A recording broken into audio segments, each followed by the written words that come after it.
נחל נובע מכוחו כמו רבנו רבי נחמן בן חיים סימנן נחמן למען זכותו יגיע לסלם אמן. בעזרת השם וסייעתא דשמיא, ערב טוב. Gabriel, השתבח שמו.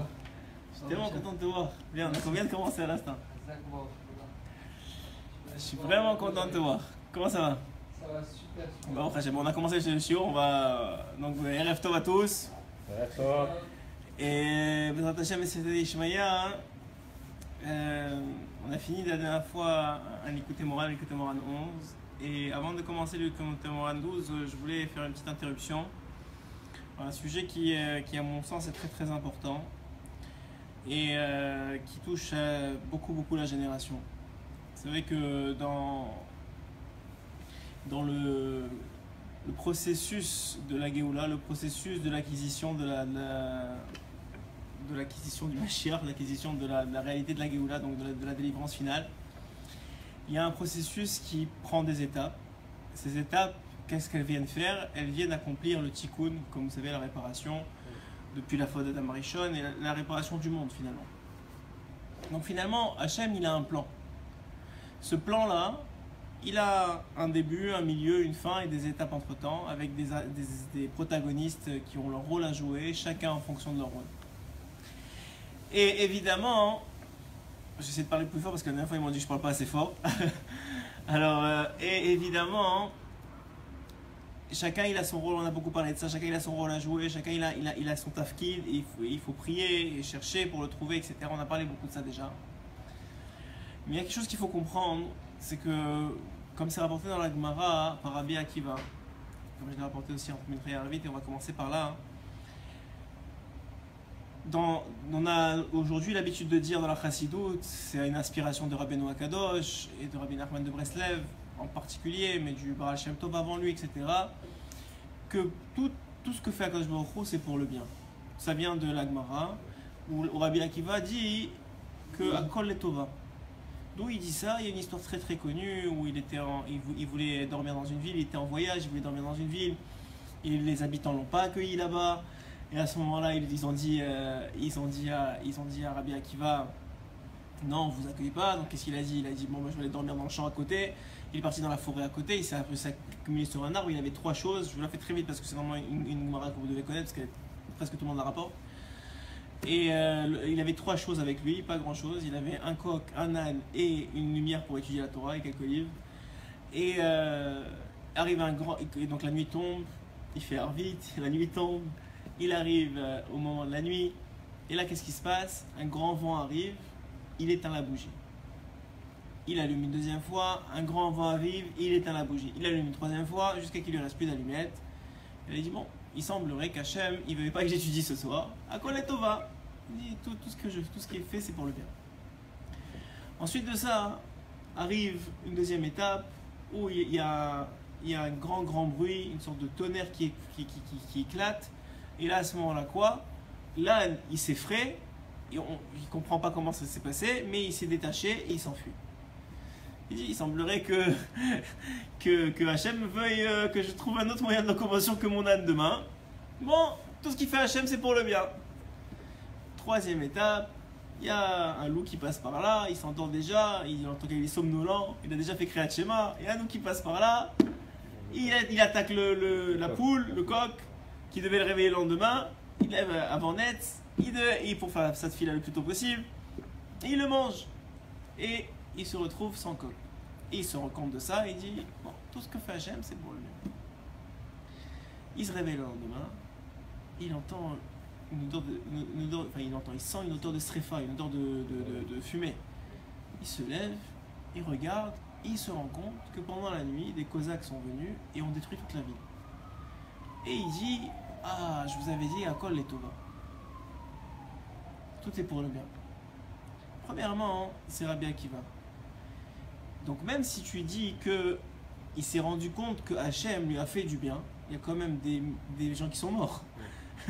Ça veut dire qu'il y a des gens qui se sont fait attaquer. Et il se retrouve face à une situation où il y a des Cosaques qui sont passés. Ok, Hachem il l'a sauvé et c'était pour le bien. Et bien, s'il n'y avait pas eu ces trois événements-là, qu'on lui avait pris son coq, qu'on lui a pris son âne, qu'on lui a pris la lumière, on l'aurait trouvé, on l'aurait tué aussi.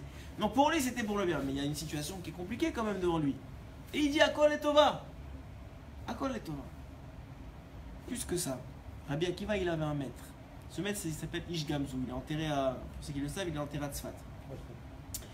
Ish Gamzu, pourquoi on l'appelle Ish Gamzu? Parce qu'il disait toujours Gamzu le Tova. Même ça, c'est pour le bien. Chaque chose qui lui arrivait, même ça, c'est pour le bien. Chaque chose qui lui arrivait, même ça, c'est pour le bien. Mais pourtant, la Gemara nous raconte qu'à la fin de sa vie, c'est ce rave là, ce Tana là, il y a un pauvre qui est venu lui demander de l'aumône. Il lui a dit attends, je descends les affaires de mon âne et je te donne à manger. Le pauvre était tellement affamé, ça faisait des jours et des jours qu'il n'avait pas mangé, qu'il est mort devant lui. Sur ça, il n'a pas dit Gamzu le Tova. Et sur ça, il a demandé à Hachem des souffrances pour expier le sentiment de faute qu'il avait. Et Béhémet, il a souffert énormément d'une maladie très très grave et très douloureuse.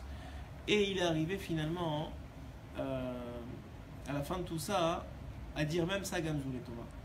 Mais quand même, il a ressenti la douleur et le fait qu'il n'a pas réagi correctement face au pauvre qui lui tendait la main à ce moment-là. Et même ça, il a dit Gamzu le Tova. Ah oui, j'ai oublié. Donc, que toutes les paroles de Torah soient pour la Refoua Shelema et la Tzlacha d'une personne à qui on pense aussi. Et aussi de Rivka Bat Esther, aussi de la Refoua Shelema, il y a quelqu'un qui m'a demandé. Je m'excuse, j'ai le nom qui m'échappe.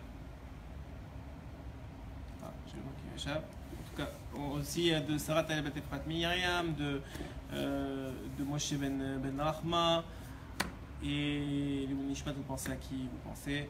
Bezrat Hashem, que tout Am Israël, c'est qu'on entend que des bonnes nouvelles, Bezrat Hashem. Donc, je reprends le chiot. Donc, je vous disais qu'on voit dans ce principe-là qu'il y a quelque chose de manquant. Ok, Akol et Tova, mais moi je souffre.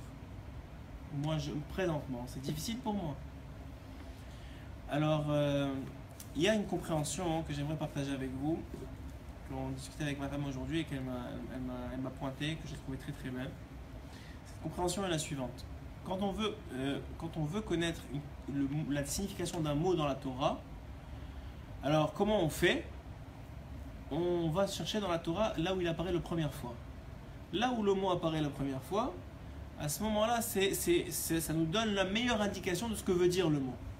Ok? Donc si on fait ça avec le mot Tov, dans la Torah, on va chercher dans Parashat Bereshit et on va trouver que à la fin du premier jour, à la première création du jour, lorsque la création de la première journée est terminée, Hachem, il voit que c'est Tov, que c'est bon. De là, Rashi sur place, il nous apprend que quand est-ce que quelque chose est bon? Lorsqu'il est shalem, lorsqu'il est complet. Lorsque quelque chose est complet, il s'appelle être bon. Ok? C'est pour ça que le deuxième jour, lorsqu'il y a une séparation entre les eaux d'en haut et les eaux d'en bas, il n'y a pas le mot Tov qui apparaît. Et c'est seulement le troisième jour où deux fois le mot Tov apparaît, une fois pour avoir fini le travail du deuxième jour, du lundi, et une fois pour avoir fini le travail du mardi. Ok? Donc on voit que le Tov, quand on dit Akol et Tova, évidemment que le sens premier du Akol et Tova, c'est un sens de dire que tout est pour le bien. C'est la signification pachout. Mais il y a un sens plus profond à ça. C'est que Akol et Tova, ça veut dire que tout est pour que ce soit shalem. Tout est pour que ce soit complet. Donc en vérité, tout ce qui arrive, et ce qu'a dit Rabbi Akiva, malgré qu'il était dans une scène où il y a eu des milliers de morts, mais ce qu'il est en train de dire, c'est que tout ce qu'a fait Hachem, c'est pour qu'on arrive à la finalité, que tout soit complet, que le tikkun soit complet, que la réparation soit complète. Mais dans ces gens-là, évidemment, qu'ils avaient quelque chose à réparer, vu comment ils ont traité Rabbi Akiva. Donc cette réparation-là, elle passait des fois par des choses plus difficiles, des fois des choses plus faciles, ça dépend des réparations qu'on a à faire. Mais chaque matzav qu'on a, quand on dit Akol et Tova, c'est pas seulement qu'on est en train de dire ouais bon c'est bon, tout est pour le bien, mais en vérité j'y pense pas un mot. C'est qu'on est en train d'avouer et de reconnaître qu'en vérité tout ce qui est en train de se passer, même si ça a l'air difficile pour moi, c'est dans le processus que Hachem il m'a préparé pour arriver à ma shlemout personnelle, à mon entité personnelle, à me construire, à me finir et à terminer mon tikkun. Donc tous les événements de ma vie sont pour ce but-là. Et comme ils sont pour ce but-là, même si aujourd'hui je ne sens pas le bonheur de la shlemout, C'est tov. Pourquoi? Parce que ça fait partie du processus de l'étova. C'est al-l'étova, c'est pour le bien. Ok? Très bien. Maintenant, il y a un Likutei Moharan qui dit comme ça. Qui Hachem Yitbarach, pourquoi est-ce qu'il a créé le monde?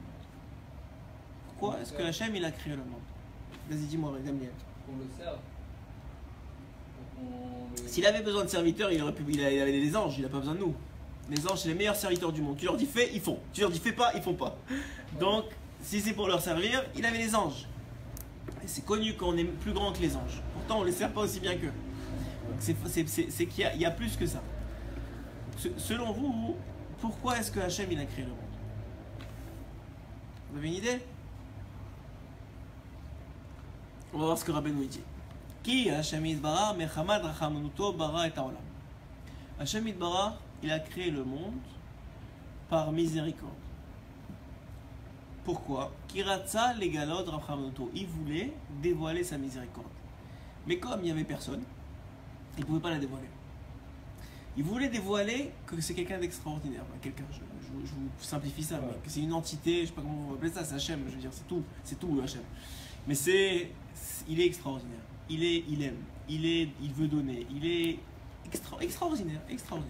Mamash extraordinaire. Rachamonuto, il est miséricordieux, mais dans le sens, comme je l'ai dit souvent, de cette somme de volonté positive qu'il veut donner. C'est une centrale nucléaire de volonté positive, Hachem. Je l'ai dit souvent, et c'est ce que Rabbeinu il rapporte. Et quand on étudie Rabbeinu, c'est ce qu'on ressent. Et ce qu'on étudie aussi toute la chassidoute, que ce soit le Baal Shem Tov ou d'autres. On sent que Hachem, il est bon, il est bien, il est là pour te donner. Ok? Donc, maintenant qu'on a compris pourquoi, selon ce déa-là, parce que évidemment, je n'ai même pas dit la Torah, mais selon ce point de vue-là que va amener Rabbeinu, Hachem, il a fait ce que dit aussi le Ramchal dans Messilat Yesharim. Il dit que Hachem, il voulait donner, il a créé un monde. Ok? Donc maintenant, et il voulait le Tov absolu. C'est quoi le Tov absolu? C'est lui-même. Il voulait donner de lui. C'est pour ça qu'on a une partie de lui ici. Il voulait donner de lui qui est le Tov absolu. Maintenant, Hachem, c'est pour ça qu'il a créé le monde. Ok, très bien, je suis d'accord avec ça. Moi, je veux recevoir le Tov absolu, j'ai pas de problème avec ça. Mais Rabbeinu, il pose une question. Et il dit comme ça. Il dit, ok, très bien. Je comprends, Hachem il voulait montrer qu'il est miséricordieux, qu'il est aimant, qu'il est bon, qu'il est tout ce que tous les superlatifs que vous voulez trouver, trouvez-les. Et ce ne sera même pas suffisant pour le millième de ce qu'il est. Très bien. Alors pourquoi il y en a tellement qui souffrent? Alors pourquoi il y en a tellement pour qui c'est difficile? Alors pourquoi il y en a tellement qui n'ont pas de shlemut? Ils ne sont pas encore arrivés à la shlemut. Si la volonté d'Hachem, c'est de donner du bien absolu, de donner le bien, de faire le bien, qu'on ressente le bien, qu'on kiffe notre race, si c'est ça la vie, où elle est? Alors le Messiah dit ok, ce monde c'est comme un couloir, comme quelqu'un qui se goinfre dans l'apéro là, genre avant le mariage, et il rentre au mariage, il est déjà plein, il dit oh mince, je savais pas qu'il y avait un mariage après. Ok, très bien, je peux comprendre que c'est pour le Olam Haba. Je peux comprendre qu'on doit souffrir pour arriver, qu'on ne doit pas manger le pain de la honte. Tout ça, c'est des déroutes qui sont connues.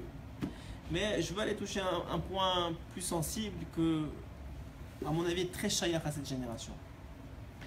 Parce qu'aujourd'hui, le mal de la génération, je l'ai dit ce matin dans le Shiur, et je répète parce que c'est la Torah de Rabbeinu, qui est la Torah de la Géoula, c'est un mal-être intérieur. Les individus, ils ont bémet, qu'ils le sachent ou qu'ils ne le sachent pas, ils ont un manque de shlemut intérieur. Ils ont un manque de comment on dit shlemut, on va dire une fois, une entièreté, de plénitude. On va dire une fois, on va dire en hébreu, comprenez-le en hébreu, de shlemut, parce que on ne peut pas vraiment le définir. Tout ce qui est défini est menteur, un peu comme ça il dit. Je sais pas c'est qui est traducteur qui dit ça, quand on traduit, on ment. Ça veut dire qu'on enlève du sens du mot. Donc la shlemut, elle, de l'individu, elle passe par une shlemut intérieure. Et on est tous rassers. Tous, on est raser. Personne n'est shalem. Et on cherche une shlemut, on cherche à se construire, on cherche à travers la Torah, à travers les mitzvot, à travers même des fois des cours de renforcement, des fois ils vont voir des psychologues, malheureusement, qui ont des vrais problèmes d'enfance, des choses graves, que malheureusement beaucoup ont. C'est pas commun. Je crois qu'aujourd'hui, les psychologues ils ont les rendez-vous les plus bookés de toutes les professions. Parce qu'il y a un vrai mal-être. Il y a un mal-être intérieur qui est évident. Ce mal-être, vous allez me dire d'où il vient des vies antérieures, il vient des... Quelqu'un... y a quelqu'un qui m'a dit qu'il est parti voir un grand Mekoubal et que sa fille, elle se réveillait tout le temps en pleurs la nuit et qu'elle n'arrêtait pas d'avoir peur de perdre son père, etc. Et bon, je ne vous raconterai pas toute l'histoire, mais il a découvert à travers les explications du Mekoubal qu'effectivement, cette fille-là, elle avait perdu ses parents à la Shoah dans une autre vie, en tout cas toute une histoire. Khazak, wow. Dis-moi, tu ramené la famille. Khazak, elle avait perdu ses parents dans la Shoah et qu'elle avait gardé ce sentiment, comment on dit ça, cette marashchora dans le nefesh, dans l'âme. Elle avait un sentiment de peur dans l'âme qui était en elle, qui était ancré en elle depuis l'enfance.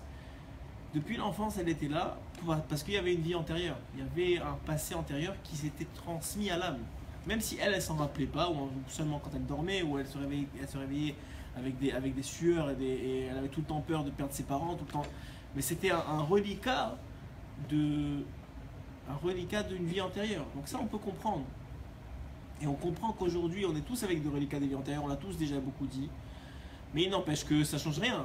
On est avec le matzav qu'on est aujourd'hui, il faut le gérer.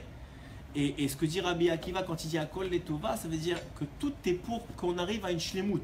Parce que Tov, comme on a expliqué, c'est être shalem, c'est être plein. C'est comme ce que dit Hachem dans la Torah. Et quand il a dit que c'est Tov, ça veut dire que c'est fini. C'est bon, le jour il est terminé, on a réglé le problème du jour, on a construit ce qu'il y avait. Et quand c'était pas terminé comme le deuxième jour, il a attendu de dire le troisième jour Tov pour la veille. Donc quand c'est Tov, Akol le Tova, c'est pas seulement que c'est bien, mais que c'est shalem. Ça veut dire que c'est plein. Donc nous, quand on dit Akol le Tova, c'est que peut-être on ressent que c'est difficile, et on sent à l'intérieur que c'est difficile, mais on a la émouna à la fois que Hachem il fait ça pour qu'on soit shalem et pour finir le tikkun de tout le monde et de nous aussi. Ok, ça c'est ce qu'on vient de dire maintenant, juste pour que te rattraper puisque tu viens d'arriver. Mais le principe il est comme ça. Il est que si Hachem il a voulu donner le bien absolu, il a créé le monde par Rachamanut. Ok, je suis d'accord. Mais la génération, elle est dans une situation, un matzav très très compliqué. Au niveau de Nafshi, au niveau du Nefesh, tu vois que de plus en plus jeunes, tu décèles des problèmes psychologiques chez les enfants ou les jeunes qui sont des problèmes que à l'âge de 80 ans nos arrière-grands-parents ne se posaient pas. Mais c'est plus Hachem, et c'est fait exprès, c'est-à-dire plus Hachem il a comblé le manque matériel de l'individu, plus ces problèmes-là ont commencé à voir le jour, même si peut-être ils étaient présents avant. Mais comme le manque matériel et le besoin de subvenir aux besoins de la vie de tous les jours était tellement important que bon, c'est pas la fin du monde quoi. Je veux dire, une femme qui pleurait, même une grand-mère qui pleurait, c'était vraiment une fois quand c'était vraiment grave genre. Mais sinon ça va, c'était la fin de ça, on avance, on continue, on se bat. Aujourd'hui chaque petite chose c'est la fin du monde, chaque petite chose tu pleures, chaque petite chose tu as l'impression que t'es cassé, t'es fini. Il y a Béhémet, une maladie nafshi, il y a quelque chose, le nefesh il est malade chez l'individu. Ouais, on est cholé nefesh, comme ça il dit Rabben. Le plus matériel. Pourquoi? Comment ça? Je sais pas compris. Le fait qu'on peut rien pour des petites choses. Est-ce qu'on est devenu plus matériel avant nos parents? Je crois pas que c'est ça. Non, je pense pas qu'on est devenu plus matériel. Je pense que le fait d'avoir comblé notre matérialité, c'est-à-dire le corps, le besoin du corps comme tu dis, ça a dévoilé des problèmes spirituels plus importants. Parce que en vérité, tu peux dire ouais, alors le gamin il est gâté. Mais tu sais très bien que le gamin, tout ce qu'il veut, c'est l'amour de son père et de sa mère. Donc s'il avait l'amour de son père et de sa mère, il s'en foutrait du Nintendo. Ouais, ça veut dire il s'en foutrait. Quand il aurait eu son bisou, après il serait assis Nintendo. Mais ça veut dire, vous comprenez que le principe, il est beaucoup plus profond que ça. Et on le voit de plus en plus dans les générations qui viennent. Même nous, j'ai l'impression en tout cas plus fort que ceux qui viennent après nous. J'ai l'impression que nous-mêmes, on est plus forts spirituellement que ceux qui viennent après nous. Et ceux qui viennent après nous, que ceux qui sont plus petits qu'eux, on dirait qu'ils sont plus forts. Ça veut dire, tu te dis, mais où ça va aller? C'est pas possible. Et Rabbeinu, il dit, alors, ok, je comprends. Alors si tu vois ça, et tu vois ce matzav là, alors comment tu peux dire que Hachem, il a créé le monde pour le bien? Il a créé le monde pour dévoiler sa miséricorde. Il a créé le monde pour donner. Mais tu vois que de génération en génération, on est de plus en plus faible, on est de plus en plus difficile. On a de plus en plus de cholé nefesh, on a de plus en plus de maladies psychiques, de l'angoisse, de la peur, de la colère des fois, ou des choses qui ressortent. Et tu vois que, alors, je comprends pas. comment ça se fait qu'on ne reçoit pas direct tout et qu'on n'est pas au Gan Eden et que tout va bien, puisque c'est ça la volonté d'Hachem. Et si la Torah le dit, et si Hachem le même le dit, et si les Chachamim le disent, c'est que c'est vrai. C'est pas que Rabbeinu ici te dit c'est pas vrai ce qu'ils ont dit les Chachamim, c'est vrai, mais il y a quelque chose qui ne va pas. Si moi je vois avec mes yeux à moi que la génération elle est de plus en plus faible, qu'elle a de plus en plus de difficultés, que c'est de plus en plus difficile, qu'ils ont plus de maladies psychologiques et qu'ils ont un mal-être qui ressort de plus en plus, comment tu peux me dire que la volonté d'Hachem c'est de donner de plus en plus de bien? Ça c'est la question de Rabbeinu. Maintenant on va y répondre. Il dit Al-Kol Hatzarot She'aover. Ça c'est un commentaire. Ce que je vais vous dire maintenant, ce que je vous ai dit avant c'était Rabbeinu. Maintenant ce que je vais vous dire maintenant c'est un commentaire sur les côtés moraux. Al-Kol Hatzarot She'aover Akol Echad Ve'echad. Sur toutes les difficultés qu'un homme y vit. Ve'akol Abayot Sheyesh Lechol Echad. Et tous les problèmes qu'un homme il a. Adam Roé Chez Hachem Ashgiya Alav. Celui qui a de la Emouna, il sait que c'est Hachem qui dirige derrière. Vous savez que dans la Emouna, il y a 3 shlavim. Il y a le fait de savoir que Hachem il a créé le monde et qu'il a fait tout ça bien et que c'est lui qui gère. Ça, c'est le premier shlav. Le deuxième shlav, c'est de savoir que Hachem il a fait tous les tova, c'est-à-dire qu'il a un plan et que tu es inscrit dans ce plan et qu'il n'y a rien qui bouge sans que ce soit en accord avec le plan et que le plan il a une finalité qui est bonne, si ce n'est pas que en vérité tout est bon. Et ça c'est après que tu le réalises. Et la troisième chose, c'est que dans chaque chose qui arrive, il y a un message pour toi. Et quand tu cherches le message, c'est le plus haut niveau des Mouna. Quand tu l'as trouvé, c'est bon parce que ça te rapproche d'une façon tellement grande d'Akadosh Baruch Hu que ça devient presque la Yedia, ça devient presque du savoir, c'est plus de la foi. Parce que là tu dis waouh. Par exemple, quelqu'un il me disait quand il est venu ce matin au cours, il me disait dans la voiture j'ai demandé ça, bon je ne vais pas vous dire quoi, mais j'ai demandé ça à Hachem et dans le cours tu as dit ça, j'ai eu ma réponse. Là il a eu de la Yedia, c'est plus de la Emouna, il a compris, cette fille-là elle a été répondue à la Makom. Donc, ça veut dire quoi? Ça veut dire que Bémet, ça devient à ce niveau-là de Emouna, c'est plus de la Emouna après, c'est entre la Emouna et le savoir. C'est entre le fait d'avoir de la foi et le fait de savoir. Maintenant, il dit un homme, au moins, il sait que c'est Hachem. Ok, peut-être il ne voit pas que c'est Akol Tova. Ok, il ne voit pas le message, mais il sait que c'est Hachem. Mais Hachem bara auto, les tov et l'ora. Et les Chachamim, ils nous ont garanti que Hachem, il l'a créé pour le bien et pas pour le mal. Donc, même si le gars, toi tu le vois, tu as l'impression qu'il est cassé, il est cassé de tout, de l'intérieur, de l'extérieur, il est cassé. Il est broke financièrement, il est cassé émotionnellement. Même le gars le pire de tout, sache que lui aussi, il a été créé pour son bien et il a été créé pour le bien. Et il a été créé, Hachem il a créé par amour, pas pour lui faire du mal. Même lui. Il y a beaucoup de monde malheureusement qui pensent qu'ils ont été créés pour souffrir. Nivré ou Letzarot, qu'ils ont été créés pour avoir des souffrances. Parce que la vie te convainc de ça. Tu te dis attends, si il m'a créé comme ça fait combien? Ça fait 10 ans que j'ai pas de temps à ça. Ou ça fait 15 ans que je suis en guerre avec ma femme. Ou ça fait, je sais pas, 20 ans que j'ai des problèmes avec l'éducation de mes enfants. Je sais pas, moi chacun il a ses problèmes, chacun il en a, il peut écrire des livres. Ouais. Et alors la vie tous les jours, elle te dit bon, c'est pas possible, il m'a créé pour le bien. Tous les jours, un jour après l'autre, il y a des problèmes. Il dit quand même, Chachamim s'ils l'ont dit, c'est que Zélo Nachon. Ce qu'il pense, c'est pas vrai. Adam lo nivra l'Israël. Un homme, il n'a pas été créé pour souffrir. Adam lo nivra l'Etzarot. Il n'a pas été créé pour avoir des Etzarot. Ki Hachem Inbarach, comme on a dit, revient sur la Torah de Rabbeinu. Qui Hachem Inbarach, pourquoi il a créé le monde? Mechamat Rachamanuto Bara et Haolam. C'est par miséricorde divine, pour montrer sa miséricorde qu'il a créé le monde. Donc, puisqu'il a créé tout par miséricorde, et que la miséricorde par essence, elle n'a pas de mal, elle n'a que du bien, donc l'homme, il a été créé pour le bien. Hachem Inbarach Bara et Haolam Rak Biglal Rachamanut Shelo, qui Ratsa Legalot Rachamanuto Hachem Inbarach, Ratsa Legalot et Rachamanut Shelo, Le'arot la Nashim Kamahu Rachman. Il veut montrer, c'est pourquoi il nous a créé, pour nous montrer combien il est bon. C'est pour ça qu'il nous a créé. Et pourquoi il nous a créé? Parce que s'il n'y avait pas nous, comme dit le verset, s'il n'y a pas de peuple, il n'y a pas de Meler, il n'y a pas de roi. La force du peuple juif, c'est de rendre Hachem Meler. C'est de ne pas l'oublier. Comment tu peux faire Avodah Zara comme il a dit le Ravia? Comment tu peux faire Avodah Zara? Pas Avodah Zara. Comment tu peux oublier Akadosh Baruch Hu? Comment tu peux faire. Tu l'oublies, mais tu l'oublies dans sa vie. C'est comme si tu effaçais son nom. Quand tu oublies Hachem, c'est comme si tu l'effaçais. Parce que si tu l'as oublié, même s'il existe, puisque toute l'existence de Dieu, elle passe par toi dans ce monde, puisque toi tu l'as oublié, c'est comme s'il n'existe plus. Ça, c'est la force du juif. Si un juif, il oublie Hachem, c'est comme si tu l'as effacé. Mais il est là, mais ça ne change rien. Il est là seulement pour toi, il est là parce qu'il t'a créé pour le reconnaître. Toi, tu as dit non, j'ai oublié. Tu l'as oublié, c'est comme si tu l'as effacé. C'est comme si tu avais effacé son nom mamache. Même pour, je sais pas, on va faire du foot et tout, par exemple, en stade. Dans chaque matzav où tu es, dit le Messie al-Tchacharim, tu es là, tu as une façon de Roved Hachem. Tu fais du foot, il y a une façon de Roved Hachem. Tu fais.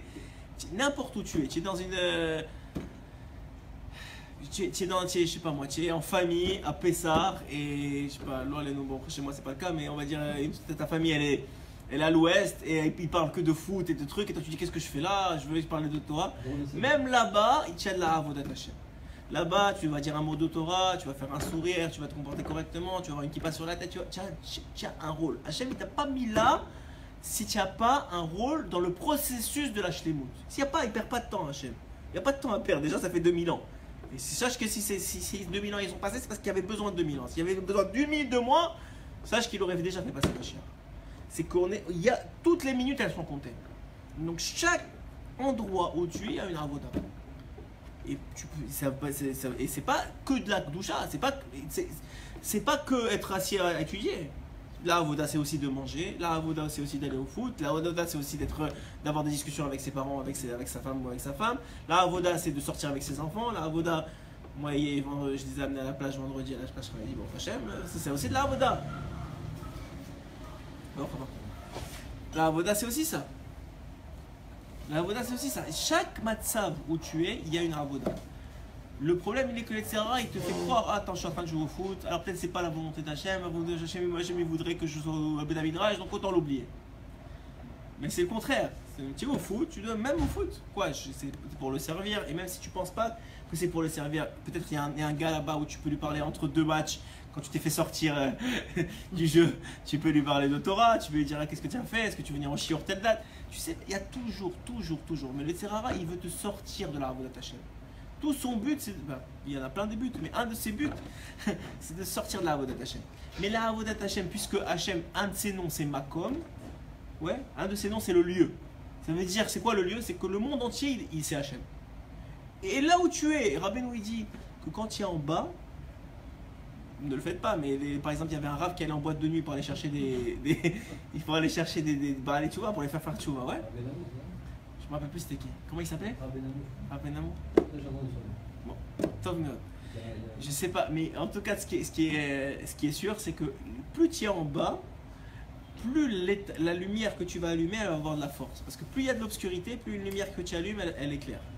Donc plus tu es en bas, plus là où quand tu vas allumer, ça va avoir une puissance. Rabbeinu il dit que plus tu es loin d'Hachem, plus la tchouva que tu fais, ou la volonté, même pas la tchouva, la volonté que tu fais, elle a plus d'importance que quelqu'un qui est proche et qui fait des kilomètres de plus. C'est fou à dire, je sais que c'est pas le déroute des mouvements très très carrés de la Torah, mais Rabbeinu il dit pas des ch'touillots, il est parti les vérifier dans le ciel, il dit pas de trucs, il sait pas. Il dit 100%, quand il dit quelque chose, c'est que c'est vrai. Il dit que quand un homme, il glorifie plus Akadosh Baruch Hu quand il est dans les champs que quand il est dans le palais. Pourquoi? Il explique. Il dit que quelqu'un qui est dans le palais, et toute la journée, il voit le roi. Donc c'est normal, il voit que c'est un roi, quoi. Il voit que c'est quelqu'un de bien, que c'est quelqu'un de... Mais celui qui est dans les champs, il ne le voit jamais, il ne sait pas c'est qui.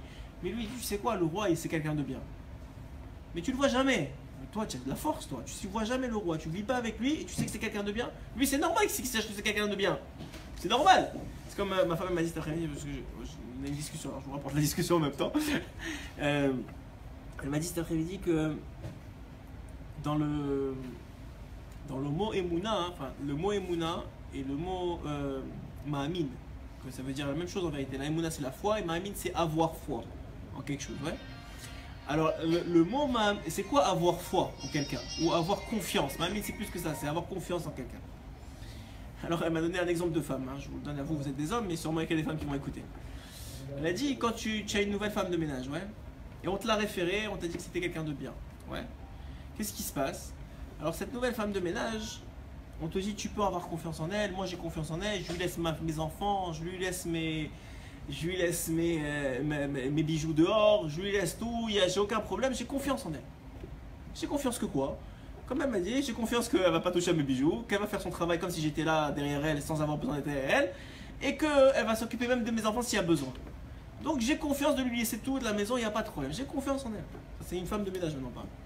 Maintenant quand elle te la réfère, ouais, elle te réfère cette femme de ménage là. Maintenant quand elle te réfère cette femme de ménage là, toi, elle te dit tu peux lui faire confiance. Tu dis ok, mais je te fais confiance à toi de me dire ça. Mais je vais quand même rester la première journée avec elle pour voir qui c'est. Je veux savoir qui c'est. Tu me dis, c'est très bien ce que tu me dis, mais je vais lui laisser mes enfants, mes bijoux, mon argent et ma maison. Je veux savoir qui c'est. Donc, tu vois de là que pour une personne lambda, pour avoir un minimum de confiance en elle, tu as besoin de savoir qui c'est. Ouais. Alors, elle m'a dit, et c'est vrai, c'est un chidouche, mais c'est vrai, c'est que la seule façon d'avoir confiance en Hachem, c'est de savoir qui c'est. Tu peux pas avoir confiance en Dieu si tu sais pas qui c'est. Tu peux avoir une image comme ça de, ouais, mais tu sais pas qui c'est Hachem. Personne ne sait vraiment. Mais si tu n'as pas un minimum de connexion, de savoir, d'étudier, de savoir qui c'est Hachem Akadosh Baruch Hu, combien il fait de bien, combien il a fait de bien aux Tanaïm, aux Amoraïm, à Avraham, à Yitzhak, à Yaakov, combien il nous a sauvés, combien il nous a sortis à chaque étoile, quand Yosef il était dans le bord, et tout ça, toutes les histoires et tout ce qui s'est passé, tout ce qu'il a fait avec toutes les Rabbi Akiva, etc. Si tu ne sais pas qui c'est, comment il se comporte, qu'il a créé le monde pour le bien, qu'il t'a créé pour te donner, si tu ne sais pas ça, comment tu peux faire confiance? Comment tu peux faire? Peut-être qu'il y a un peu d'émouna, tu sais qui gère. De là à savoir que c'est Kol Tova, tu mets ta vie entre ses mains, tu regardes que tu le laisses gérer. C'est quoi Hachem? Tu le laisses gérer. Plus tu le laisses gérer, le plus tu vas mettre masliar, le plus tu vas réussir. Le plus tu le laisses gérer, le plus tu vas réussir. C'est comme ça que ça marche avec Kadosh Baruch Hu. Kadosh Baruch Hu, il déteste les shutafim. Il déteste les associés. Tu lui dis, je te laisse gérer, mais je vais voir l'avocat. Il dit, débrouille-toi avec l'avocat. Je n'ai pas dit que tu vas pas voir l'avocat, vous pouvez aller voir l'avocat quand même si vous voulez dépenser de l'argent. Mais la vérité, il est que Kadosh Baruch Hu, il gère pour toi. Et plus tu te mets entre ses mains, plus il gère pour toi. Maintenant, on arrive à la réponse. Pourquoi, donc je vais vous rappeler la question, pourquoi on est dans un matzav tellement difficile alors qu'il nous a créé pour le bien? La réponse en réalité, je viens de vous la donner. Parce qu'on ne le laisse pas gérer. On ne le laisse pas gérer. C'est-à-dire qu'on se met entre nous, entre la réalité qu'il veut créer et lui. On est entre les deux. Nous-mêmes, notre ego, je vous appelle que ça comme vous voulez, ça ne me dérange pas, on se met entre la réalité qu'il veut créer de ce bien absolu et lui-même, qui est le bien absolu. Et nous, on est entre les deux. Il dit ici, Ki Hashem Yitbarach Mechamat Ramoto Olam al Olam. Hashem Yitbarach bara et Olam rak biglal ha'rachamanout, bon ça je vous l'ai déjà dit. Az ech yachol avo l'adam le'agid she'u ro'e ra. Comment un homme il peut dire qu'il voit du mal? Ech yachol avo adam le'agid she'ra lo ba'olam, que c'est mauvais pour lui dans le monde. Comment il peut dire ça? Kol ha'briya hayta rak kedei legalot ha'rachamanoto. Toute la création, elle est juste pour dévoiler la bonté d'Hachem.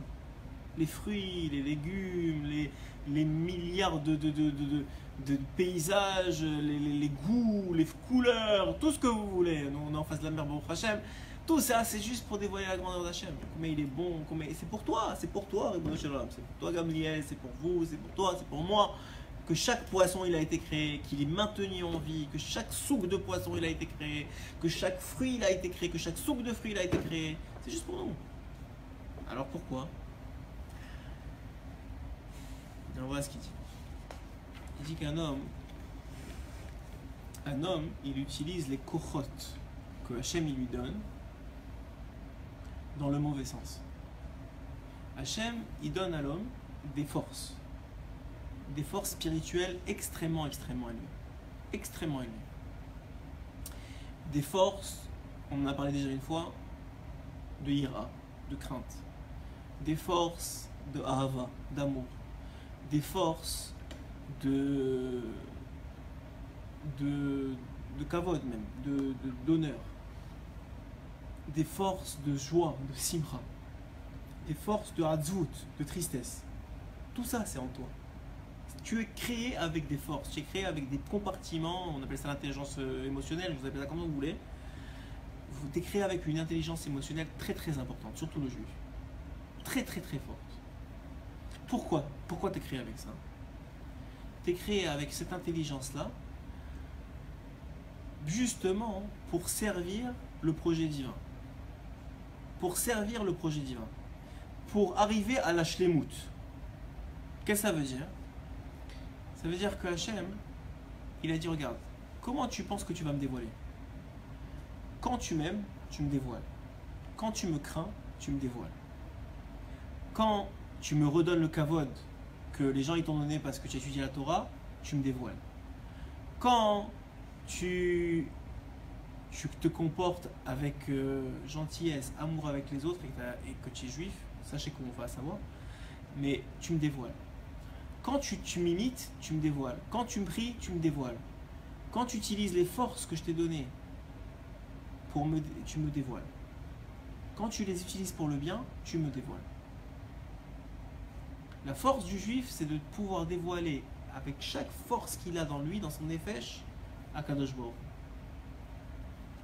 Mais l'homme, il veut pas, il y a un bug dans le système.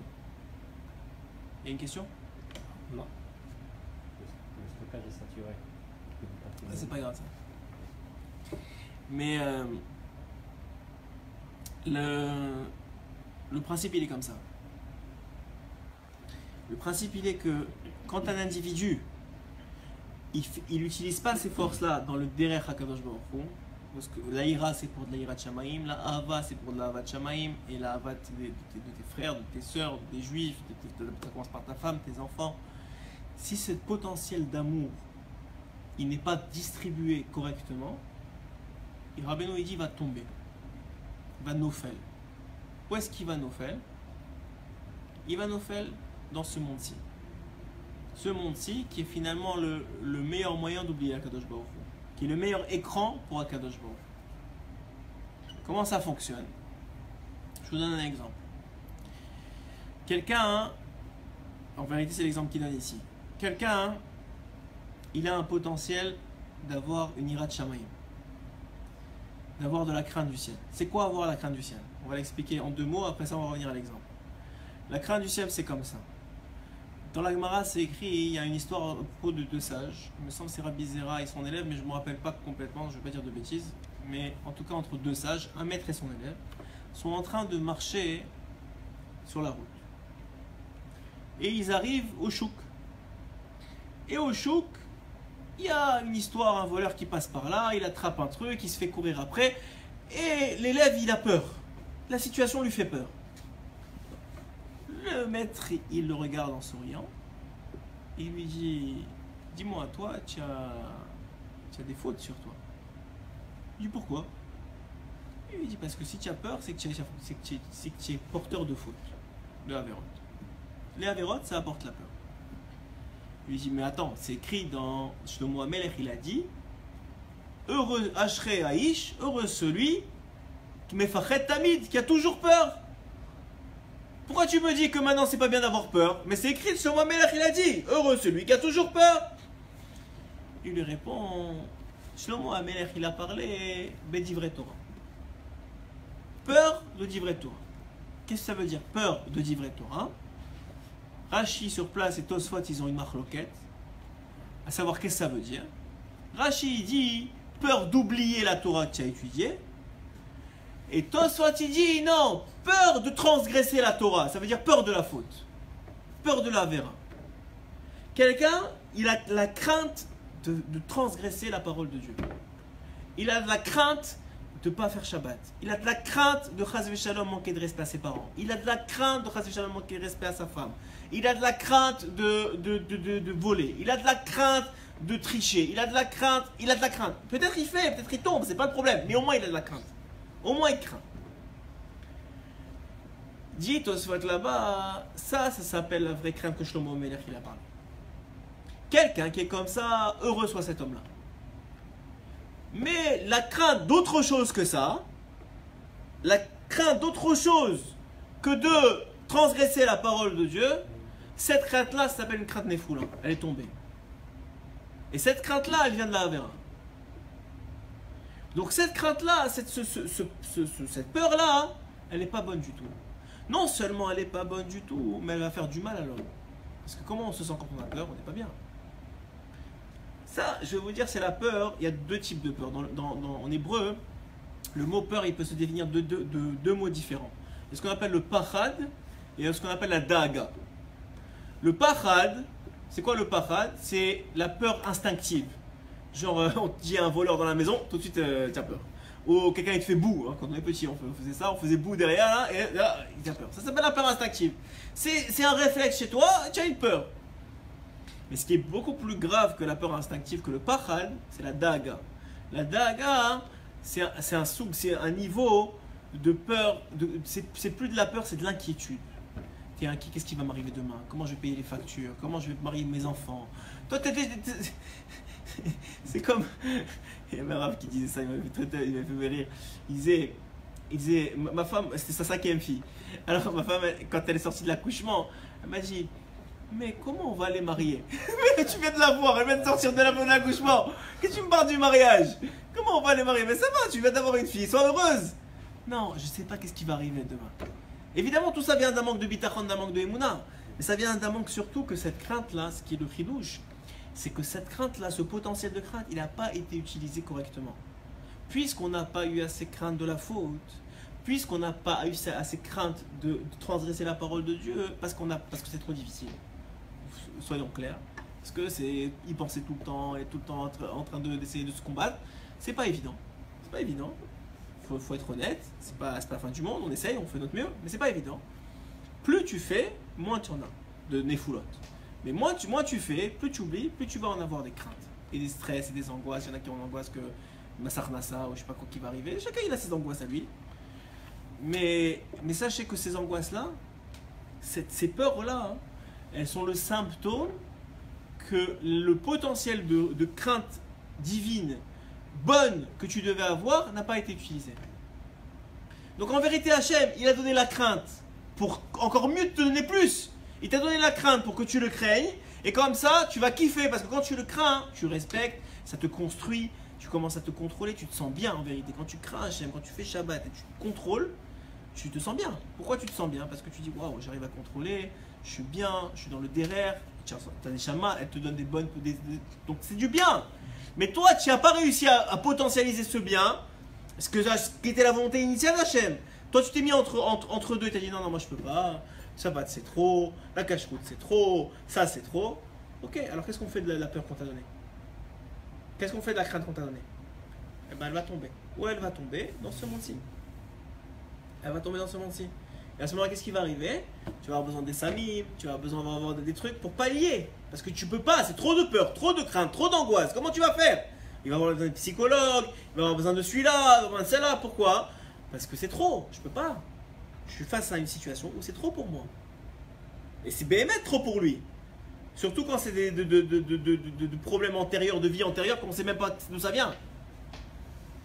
Alors ça, c'est pour la parade. Je peux vous donner ces exemples-là pour tout. C'est tout comme ça. Tout comme ça. Tu parles de la Hava, c'est la même chose. Hachem, il t'a donné un potentiel d'Hava d'Israël énorme. Énorme. Tu es capable d'aimer chaque juif. Si le Hari Akadosh il a demandé avant la tfila de dire Ani mekabel la mitzvah de ve'aftalera kamocha et de considérer chaque juif comme moi-même, c'est pas pour rien. C'est qu'on est capable. C'est qu'on est capable. Alors maintenant, c'est très difficile. Il faut au moins vouloir. Mais c'est très compliqué. Ok. Mais au moins ta femme, au moins tes enfants, au moins ton rave, au moins ta belle-mère, au moins ta mère, au moins des gens qui sont proches de toi. C'est tellement compliqué. Pas besoin de vivre avec elle, hein, ta belle-mère. Juste l'aimer de loin, c'est très bien aussi. Mais en tout cas, ce qui est sûr, c'est que tu as un potentiel d'amour énorme en toi. Et d'ailleurs, quand tu l'exprimes, tu te sens bien.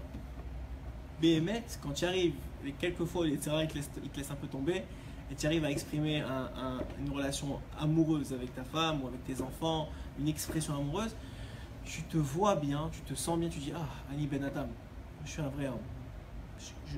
Je sens, j'ai un cœur, je vis. » Tu te sens bien. Mais la plupart du temps, les déagotes de la vie, déjà le stress, l'angoisse, la pandassa, tout ce que tu veux. Et aussi, quand t'as pas tout le temps éduqué comme ça, qu'il faut exprimer tes sentiments et que c'est pas tellement bien, chacun il a ses problèmes de l'enfance. Fais en sorte que quoi, cette ahava, elle n'est pas utilisée à son plein potentiel. Parce qu'en vérité, pourquoi je vous ai parlé d'Am Israël? Parce que aimer Am Israël, l'ultimement, c'est aimer Hachem. Parce que l'expression d'Hachem dans ce monde, celui qui dévoile Hachem dans ce monde, c'est Am Israël. Et comme Hachem, c'est bien de dire ouais, je t'aime, mais en vérité, tu le vois pas, il n'y a personne qui te parle et tu pourrais dire j'aime le mur.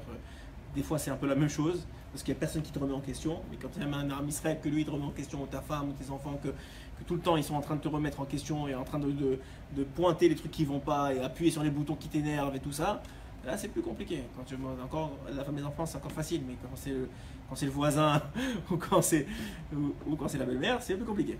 Donc, tout ça pour dire que Béhémet, on est dans une situation où il y a un problème que cette ahava, maintenant, c'est un potentiel énorme. Hachem, il ne te l'a pas donné pour que tu la mettes à la poubelle. Il te l'a donné pour aimer tes enfants, pour aimer Hachem, pour aimer ta femme, pour aimer tes proches. C'est pour ça qu'il t'a donné ça. Il t'a donné un potentiel énorme d'amour. Mais toi, qu'est-ce qu'il a dit? C'est trop compliqué d'aimer. C'est trop difficile. Et puis, j'ai un peu honte, j'ai pas été éduqué comme ça, puis c'est compliqué de dire je t'aime. Bon, alors c'est un peu dur, donc qu'est-ce qui va se passer? Il faut bien que cet amour aille quelque part. Où est-ce qu'il va aller? Tu vas commencer à aimer ta voiture plus qu'il n'en faut. Tu vas commencer à aimer les restaurants plus qu'il n'en faut. J'ai pas dit qu'il faut pas aller au resto, j'ai pas dit qu'il faut avoir une voiture, tu peux avoir une voiture, tu peux faire ce que tu veux. Mais quand tu commences à être attaché d'un amour un peu malsain, il y a quelque chose qui va pas. Il y en a nous qui aiment les autres femmes plus qu'il n'en faut, c'est encore un autre problème. Je parle à des hommes, mais qui aiment je parle à des femmes, je dirais leurs chaussures plus qu'il n'en faut, leur garde-robe plus qu'il n'en faut, leur maison plus qu'il n'en faut. C'est pas dire qu'il ne faut pas avoir une maison, qu'il ne faut pas avoir des chaussures et qu'il ne faut pas avoir des habits, c'est pas ça que je suis en train de dire. Mais que Béhémet, il y a un soug. Alors il y a quelque chose qui a géré. Encore là, Hachem il n'a pas donné pour ça. Donc plus tu vas travailler sur ta avat Israël, plus tu vas travailler sur ta avat de ta femme, de tes enfants, de donner de l'amour, de créer un cœur, moins tu vas voir, tu vas aimer les autres choses. Tu vas te détacher naturellement de la réalité autour de toi, de la réalité matérielle autour de toi. Mais quelqu'un qui ne fait pas ça, il est dépendant de cet avot, il ne sait pas pourquoi. Béhémet, il ne sait même pas pourquoi. Il dit, mais attends, je ne comprends pas. Parce que les avot, elles ont pris la place du vide que tu as laissé. Le vide dans le compartiment de ton nefesh qui s'appelle l'amour, tu l'as laissé. Donc il faut bien qu'il aille quelque part. Je peux vous donner sur presque tous les sentiments humains, c'est comme ça. Le kavod, la même chose. Le kavod, il revient à Kadosh Baruch Hu. Ouais, Hachem Bervodo, il nous a créé, ouais. Donc le kavod, il revient à Kadosh Baruch Hu. Quelqu'un, je sais pas moi, il étudie la Torah. La Torah, ça appartient à Hachem, ouais. La Torah, c'est des noms d'Hachem. Donc quelqu'un qui étudie la Torah, 100% qui va avoir du kavod. Parce que tu te connectes d'une façon tellement forte, avec un tuyau tellement important, même si tu ne le vois pas, avec Hachem, que 100% tu vas retirer du kavod de la Torah. Tout le temps. Et ceux qui disent que non, c'est eux qui retirent le plus. 100% que tu retires du kavod de la Torah. Mais comment tu fais? Alors il n'y a que Hachem qui sait ça. C'est que dans ton cœur. Mais Hachem, il sait que, est-ce que oui ou non, tu prends le kavod pour toi et tu le gardes, ou dans ton cœur, Béhémet, tu sais que la Torah elle appartient à Hachem, que tout c'est un chesed d'Hachem, c'est Matenat Rinam, c'est un cadeau d'Akadosh Baruch Hu, et Béhémet, ça revient directement à Akadosh Baruch Hu. Comme il fait Moshe Rabbeinu, comme il a fait Moshe Rabbeinu. Il était tout ce que vous voulez, il était 4 tuyaux. C'est-à-dire, il pouvait connaître toute la Torah Kula, pour lui c'était comme il n'était pas chou. Mais ça, c'est un travail énorme. C'est un travail énorme. Mais encore une fois, celui qui ne fait pas ce travail-là, il garde le kavod pour lui. Maintenant, le kavod, qu'est-ce que ça va lui faire? Ça va lui faire du nezek, ça va lui faire du mal. Parce que quelqu'un qui commence à goûter au kavod, il en veut de plus en plus, de plus en plus, de plus en plus. Rabbeinu, il dit dans l'écouté Moran Yud, il dit que le kavod, c'est une ta'ava chitzonite. C'est une envie extérieure à l'homme. Pourtant, le kavod, c'est intérieur. Pourquoi il appelle ça une envie extérieure à l'homme? Alors écoutez bien, c'est un très beau chidouche. Le kavod, l'honneur, c'est donc l'honneur que tu recherches que les autres te fassent. Ouais, c'est ça du kavod. En vérité, cet honneur-là, pourquoi est-ce que tu le recherches? Parce que tu n'as pas assez de kavod pour toi-même. À l'intérieur de toi, c'est pas plein de kavod. Pourquoi? Parce que tu n'as pas assez donné à Hachem. parce que qu'est-ce qu'il dit Hachem? Si tu me donnes du kavod, je te remplis de kavod. Je n'ai pas besoin, moi. Moi, je veux juste que tu me donnes pour que tu... Parce que le fait de me donner, c'est ça qui va te remplir de kavod. Du vrai kavod, du bon kavod, de l'honneur qui s'appelle être connecté avec Akadosh Baruch Hu, être un Ben Meler. Que tu n'as pas besoin des autres pour ça. Mais quelqu'un qui n'a pas ça, qui n'est pas convaincu qu'il y a un Ben Meler, qui n'est pas convaincu qu'il y a un fils de roi, qui n'est pas convaincu qu'il y a un fils d'Hachem, alors il recherche du kavod, il regarde le regard des autres. Qu'est-ce qu'il pense de moi?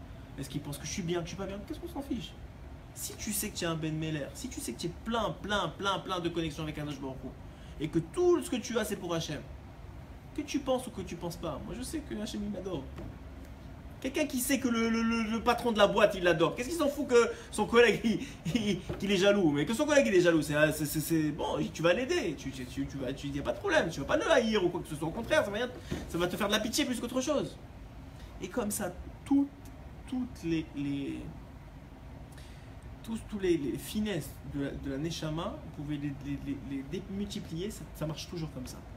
On a tous des potentiels énormes. Dans chaque chose, comme je vous ai donné 3 exemples, mais je pourrais donnez-moi un. Vous avez un exemple que je peux à chaque fois vous allez voir, il faut le redistribuer à Hachem, il faut l'envoyer vers le bon makom, et celui qui ne le fait pas, il est nofel dans ce monde. C'est tout le temps comme ça. En vérité, donc, on vient de comprendre quoi? Que Hachem Behemet, il a tout créé pour le bien. Que Hachem Behemet, il voulait tout créer pour le bien. Hachem Behemet, il a tout donné pour le bien. Et Behemet, ça va être pour le bien. Parce que tout ça, ça va être réparé. Et comme la source, elle est bonne, le filtre, il est moyen, il est même un peu moins que moyen, la finalité, elle a l'air mauvaise. Mais ce qu'on ne comprend pas, hein, ce qui est très beau, c'est qu'à chaque fois que la lumière, elle passe, elle nettoie le filtre. Donc, l'image, même si elle a l'air de plus en plus sale, c'est parce que le filtre, il est de plus en plus nettoyé. Et le jour où il va être complètement chalem, il va être complètement nettoyé, l'image, elle sera parfaite. Donc, en vérité, nous, on croit qu'on est de pire en pire. Pourquoi? Parce qu'on voit de plus en plus de saleté. On voit des gens qui sont de plus en plus angoissés, qui ont de plus en plus de peur, qui ont de plus en plus d'envie de choses qu'on n'a jamais vues dans notre vie. Des trucs que même on n'a jamais pensé. Des gens qui s'habillent d'une façon... Bon, ouais. Et tu te dis, mais attends, je comprends pas. Jamais on a vu ça. Mais parce que le filtre, il est en train de se nettoyer. Au fur et à mesure, le filtre est en train de se nettoyer. La seule chose, c'est encore un chidouche de ma femme, la seule chose, décidément c'est son chiour ce soir, la seule chose, qu'Hachem la bénisse. Alors, la seule chose, c'est que l'individu, il doit, Rabbeinu il dit, l'individu, il doit essayer de faire quelque chose. C'est quoi ce quelque chose? Vous avez une femme, c'est encore un exemple de ma femme, parce que je vous donne un exemple de femme. Vous avez une femme qui s'habille pas de sniout du tout. Mais alors là, pas de sniout du tout. Genre une corde à linge, quoi. C'est compliqué à... il faut tirer pour avoir quelque chose, quoi. C'est compliqué. Ok? Très bien. Et maintenant, elle rencontre une autre femme qui, elle, est complètement sniout. Complètement. Elle la rencontre dans la rue ou quoi, ou au magasin, ce que vous voulez, et elle commence à parler avec elle de rien à voir avec la Torah, rien à voir avec la sniout, rien à voir avec tout ça.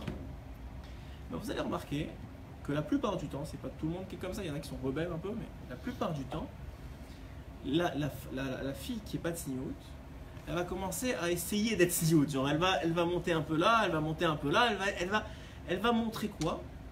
Elle va pas sa gêne, elle va montrer qu'en vérité, elle est dans une construction.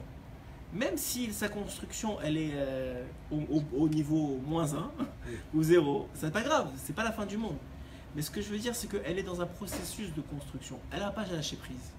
Elle reconnaît qu'il y a une réalité, il y a une finalité, il y a un but, il y a quelque chose. Alors c'est vrai que maintenant, il faut que je tire, etc. Et que même en tirant, ça va pas être sniout encore. Mais même encore, il y a une sorte de elle montre par là que sa Neshama, elle est encore vivante. Parce qu'elle montre que la Neshama, elle sent que Behemet, je veux vouloir. Je veux y arriver, je veux vouloir. Mais c'est pas encore arrivé, ok, mais je veux vouloir. Et ça, le Yetzirah, hein, il essaie à tout prix de te l'enlever. Ça, le Yetzirah, il te dit, mais attends, regarde-toi. tu fais semblant. Tu tires un peu par-ci, un peu par-là, mais t'es pas tsniout, t'es pas tsniout. Alors que Hachem, lui, qu'est-ce qu'il voit? Il voit pas le tsniout. Il voit que tu as tiré. Il voit que tu veux. Et tu vas voir que grâce à ce petit étirement-là, demain tu vas avoir moins de clipotes, donc plus de volonté de faire mieux, de mettre un peu plus long. Et le lendemain encore un peu, et le lendemain encore un peu. Tout ça pourquoi? Parce que tu as fait ça. Parce que tu as fait ça. Mais le Yetzirah dit du coup, tu te moques de qui là, sérieusement? Mais c'est pas vrai, tu te moques de personne. C'est le Yetzirah qui se moque de toi. Rabbeinu il dit c'est pour ça. C'est pour ça qu'il y a une chose que tu dois faire. C'est le Yush. Je le répète presque à la fin de chaque shiur, mais c'est le Yush, c'est de le désespérer. De dire c'est pas pour moi, de dire c'est fini, je suis fini. Si tu es encore là, c'est parce que tu es dans le processus de construction, tu es dans le processus de shlemut, tu es dans le processus d'y arriver. Si tu es encore là, c'est pour ça. C'est pour ça et c'est parce que aussi Hachem il a confiance que tu vas y arriver. Que c'est juste une étape. Et combien on a vu aujourd'hui des Baalei Teshuvah qui venaient de l'opposé de l'opposé, pas de l'opposé, de l'opposé de l'opposé, ils revenaient. Ils ont fait du plus, du moins. Et ils sont arrivés. Et ça, c'est ce qu'il dit ici. Que Hachem, il a créé pour du bien. Et que Béhémet, la finalité, c'est du bien. Et que c'est du Tov. La pensée initiale, elle est Tov. La finalité, elle est Tov. Entre les deux, pourquoi encore on ne ressent pas ce Tov-là? Parce qu'on se met entre. Et plus on fera les efforts qu'il faut, parce que c'est un travail, de chercher la Nekuda Tova, de remettre le kavod à Hachem, de craindre de fauter, etc. Plus on fera ce travail-là, et on fera les efforts qu'il faut, moins on aura à faire des efforts dans le reste. Parce que tout va se mettre en place. Et ça, c'est la vraie avoda d'un juif. La vraie avoda d'un juif, elle est dans cette avoda-là, dans la avoda de prendre ses potentialités, ses forces, et de le diriger dans le derech nachon. De les diriger à Kadosh Baruch Hu. Quand il fera ça, il verra qu'il aura beaucoup moins peur. Et comment on fait ça? La première chose, dit Rabbeinu, un homme, il doit faire tchouva sur ses sentiments. C'est-à-dire, il a peur, il doit tout de suite dire, wow, c'est pas normal que j'ai peur. Hachem, si j'ai peur, c'est parce que j'ai pas assez peur de toi. Mechila. Je fais tchouva. Aide-moi à avoir plus peur de toi. Aide-moi à vouloir avoir plus peur de toi. J'ai pas envie, aide-moi à vouloir. Hachem, waouh, j'aime trop ma voiture, il y a un problème. Ou j'aime trop mon téléphone, il y a un problème. Ouais. Hachem, c'est parce que j'ai pas assez d'amour pour ma famille, j'ai pas assez d'amour pour mes enfants, j'ai pas assez d'amour pour toi. Hachem, je t'en supplie, je fais tchouva. Aide-moi. Hachem, je cherche trop le regard des autres. L'opinion des autres, elle est trop importante pour moi. Il y a quelque chose qui va pas. C'est parce que, Béhémet, le kavod que tu me donnes, je l'utilise pour moi et pas pour toi. Hachem, je te demande pardon. S'il te plaît, aide-moi à vouloir que te donner du kavod à toi. Donne-moi les enseignements, les moyens d'y arriver. Comme il a fait cet homme-là ce matin qui a demandé quelque chose de spécifique, il a reçu la réponse. Comment y arriver? Pas shoot. Ça commence par là. Faire tchouva sur ses sentiments. Parce que tout passe par le nefesh. Tout passe par le nefesh. D'abord tirer le nefesh, ensuite le rouar, ensuite la neshama, ensuite etc. Donc un homme, il doit d'abord faire tchouva sur ses sentiments. Et vous allez voir, quand il va faire tchouva sur ses sentiments, il va travailler sur les bonnes choses. Il n'aura plus besoin aucun palliatif, aucun samim, aucun truc à côté. Il va directement arriver là où il faut, il va se sentir bien. Bien de quoi? Du bon, du tov amiti que Hachem voulait lui donner depuis le départ. Et ça, en vérité, le seul chemin pour y arriver, c'est le chemin qu'il est en train de passer. Il ne le sait pas. Le seul chemin pour y arriver, c'est ça. Mais une fois qu'il va y arriver, c'est ça le tov amiti, c'est ça la volonté initiale d'Akadosh Baruch Hu, c'est ça qu'il a voulu. Chazak ou Baruch.